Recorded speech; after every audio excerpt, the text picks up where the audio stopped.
بسم اللہ الرحمن الرحیم۔ میں آج ٹاپک جس پہ بات کر رہا ہوں 100 ڈے پلان کے حوالے سے وہ ہے ایگریکلچر، زراعت اور پانی۔ زراعت ہمیشہ لوگ کہتے ہیں پاکستان کی ریڑھ کی ہڈی ہے۔ افسوس کی بات یہ ہے کہ اس ریڑھ کی ہڈی پہ آج تک کسی حکومت نے سیریسلی کام نہیں کیا، آج تک نہیں کیا۔ ہمارے پاس اللہ تعالیٰ نے وسائل دیے ہیں، پانی دیا ہے، زرخیز زمینیں دی ہیں، ایک ایسا موسم دیا ہے جس کے وجہ سے ہم پورے سال کراپس اگا سکتے ہیں، مگر ہم نے انہی اللہ تعالیٰ کی دین کے اوپر گزارا کیا ہے۔ ہم نے خود سے جو کام کرنا چاہیے تھا وہ نہیں کیا۔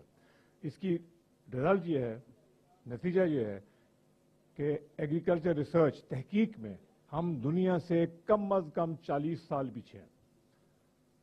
تحقیق کے بغیر زراعت ترقی نہیں کر سکتی، اور ہم نے اسی چیز کو سب سے زیادہ پیچھے چھوڑا ہے، اس وجہ سے کیونکہ تحقیق میں پیچھے چلے گئے۔ ہمارے پاس نہ ویرائٹیز ہیں، نہ ہمارے پاس ایسی ریسرچ رہی ہے کہ کراپ پروڈکشن کیسے بڑھے۔ ہمارا زمیندار اس وقت پیسے نہیں بنا رہا۔ ہم انشاءاللہ اس 40-50 سال کی جو نگلیکٹ ہے، جو اگنور کیا گیا یہ سیکٹر، ہم اس کو ٹھیک کرنے کے لیے ایگریکلچر ایمرجنسی ڈکلیئر کرنی پڑے گی، اور ہم پہلے دن آ کے انشاءاللہ ایگریکلچر ایمرجنسی ڈکلیئر کریں گے۔ ایگریکلچر ایمرجنسی ڈکلیئر کرنے کا ایک تو یہ ہے وجہ کہ تمام وسائل اور جو ہماری سوچ ہے وہ ہم ایگریکلچر پہ ڈالیں تاکہ لاکھوں فارمرز جو ہیں ان کو بینیفٹ ملے۔ سب سے پہلے فارمر کو ہم نے منافع بخش بنانا ہے، فارمنگ پروفیشن کو۔ آپ زراعت میں جائیں، آپ سارا سال محنت کریں، آخر میں آپ کو پیسے کمانے چاہیے۔ ایک زمانہ تھا کہ ہمارا زمیندار کاشتکار خوشحال تھا، اب نہیں ہے۔ اس لیے اس کرنے کے لیے نئی ورائٹیز آئیں گی، تحقیق پہ پیسے زیادہ خرچ کیے جائیں گے، جیسے میں نے پہلے عرض کیا۔ اس کے علاوہ کئی چیزیں ہیں جو عام منظر عام پہ نہیں آتی۔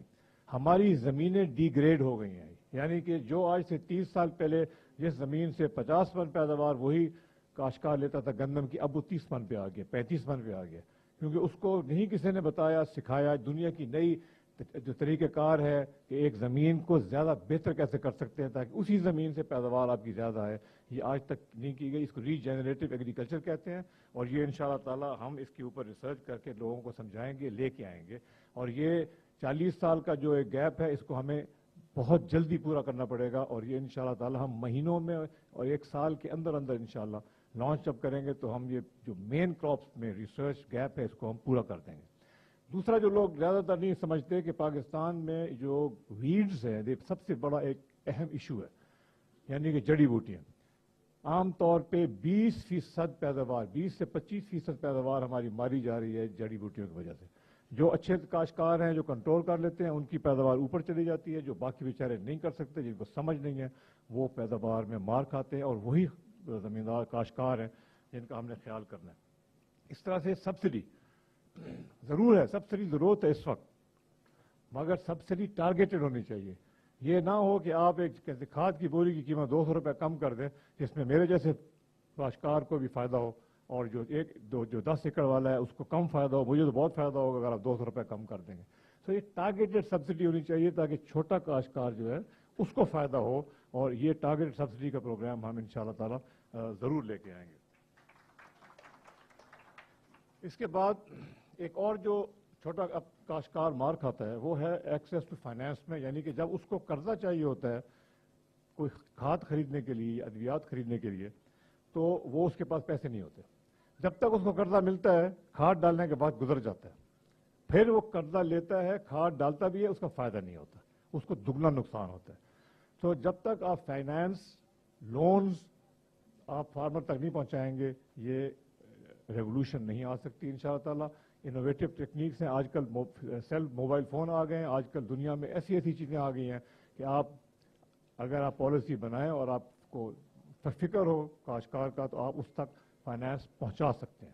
مجھے یاد ہے کہ 1997 میں ہم نے ایک 1 ونڈو پروگرام شروع کیا تھا کاشتکار کے لون کا۔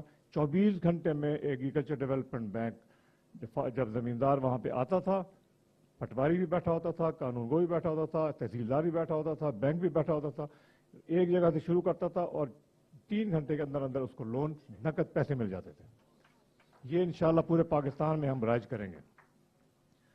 اس کے علاوہ جو سب سے ایک اہم ایشو آ جاتا ہے، لوگ مڈل مین کی بات کرتے ہیں کہ جی مڈل مین بہت پر منافع لے جاتا ہے. اس کی وجہ کیا ہے؟ مڈل مین کی ضرورت ہے، مڈل مین کے بغیر مارکیٹس نہیں چلتی.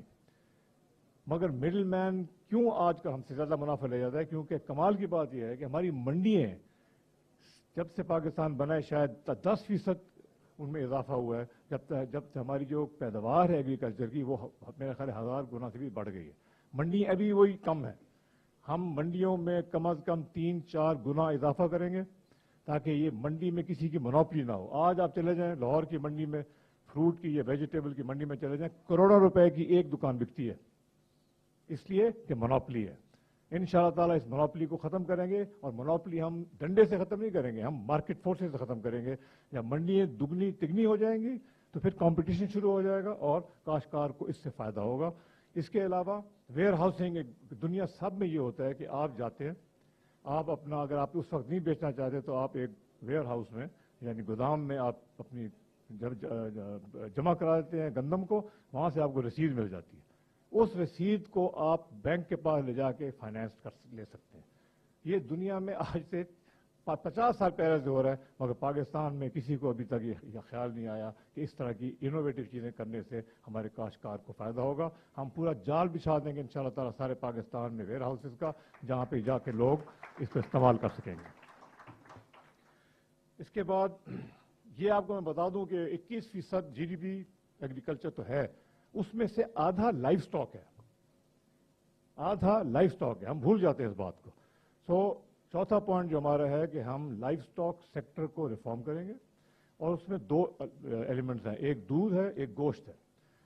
اس وقت کوئی وجہ نہیں ہے کہ پاکستان اس وقت جتنا دودھ پاؤڈر، ملک پاؤڈر امپورٹ کر رہا ہے، کوئی وجہ نہیں ہے. صرف اس یہ وجہ ہے کہ کیونکہ وہاں پہ ایک مونوپلی ہے، ایک پیسے بنتے ہیں. تو پاکستان کی جو ڈیری سیکٹر ہے جس میں زیادہ تر چھوٹے کاشتکار ہیں، آپ کو معلوم ہے کہ ہر گاؤں میں ہر خاندان کے پاس 2-3 جانور ہوتے ہیں، اور ان کی 1-2 لیٹر صرف دودھ نکالتے ہیں. اگر آپ اس کو 5 لیٹر پہ لے جائیں جو دنیا میں مسئلہ ہی کوئی نہیں ہے، تو 5 گنا آپ کی پیداوار دودھ کی بڑھ سکتی ہے. یہ ایک اتنا بڑا ان ٹیپڈ سمندر ہے جو کسی نے آج تک ٹیپ نہیں کیا. اس کے اوپر انشاءاللہ تعالی ہم خاص طور پہ ایفرٹ کریں گے، اور یہ ہمیں پتہ ہے کیسے کرنا ہے.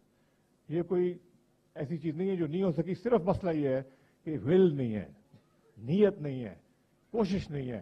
اوپر بیٹھے کام کرتے ہیں، نیچے تک کوئی نہیں پہنچتا. انشاءاللہ تعالی ہم نیچے تک پہنچیں گے، سب سے جو نیچی سطح تک پہنچیں گے، اور ڈیری فارمر کو ہم اتنا انسینٹیو دیں گے اور ان کے دودھ کو صحیح استعمال میں لے کے آئیں گے تاکہ پاکستان نہ صرف سیلف سفیشینٹ ہو جائے بلکہ ایکسپورٹر بن جائے دودھ کا. انشاءاللہ تعالی یہ دن بھی دیکھیں گے ہم.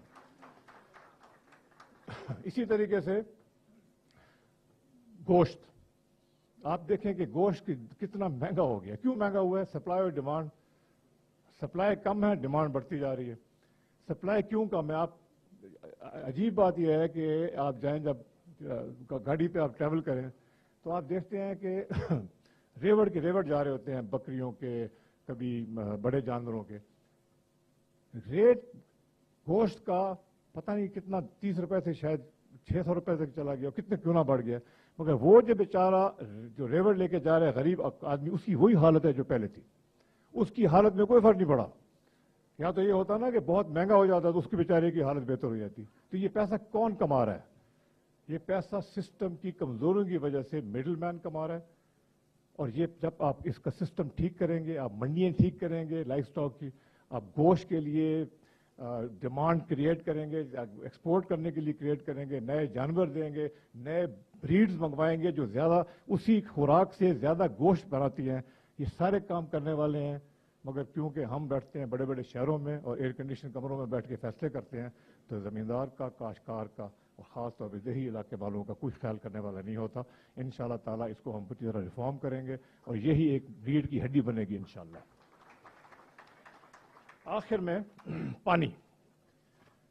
ورلڈ اسٹڈیز ہے دنیا میں کہ 2025 تک جو صرف 7 سال آگے رہ گئے ہیں، پاکستان ایک واٹر شارٹیج، واٹر سکیئرس کنٹری بن جائے گا جہاں پانی کی شارٹیج ہوگی.